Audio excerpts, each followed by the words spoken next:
Hello and welcome to my channel. Kafka is quite a unique operator to play around with, and this video is here to introduce her entire kit.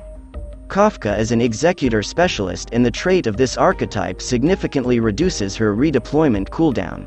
First up, we have her stats. Kafka has a low HP, good attack, low defense, 0 resistance, a short redeployment cooldown, low DP cost and a relatively fast attack speed. The low health, defense and resistance makes Kafka squishy, but the rest of her kit covers this weakness.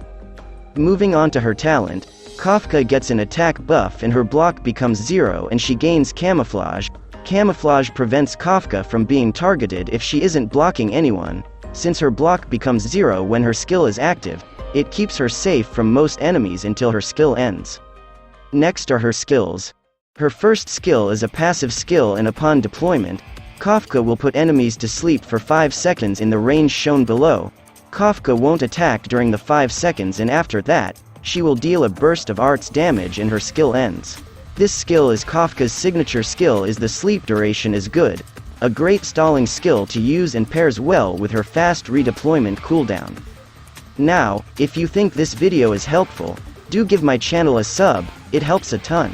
Moving on to her second skill, upon deployment, Kafka deals an initial burst of arts damage in the range shown below and will continue to deal arts damage to enemies within that tile for 15 seconds. Yeah, the range is very unusual, making this an unpopular skill to use. Most players prefer to use Kafka as a staller with her skill 1. Lastly, we have her module. Pause the video to read it in detail. So, should you pull and build Kafka? I'd say it's up to you, but I personally wouldn't invest too many resources into her. Players usually compare Kafka's skill 1 with Project Red's skill 1 as they are quite similar, but unlike Red's stun, which some enemies are immune to, Kafka's sleep affects all enemies currently in-game and lasts longer. At the end of the day, you'll have to decide whether this scissors-wielding bird is good for your team. And that is all. Hope this video was helpful in introducing operator Kafka. I will be making guides on the other Mansfield operators soon, so do consider subscribing. Thank you for watching and see you in the next video.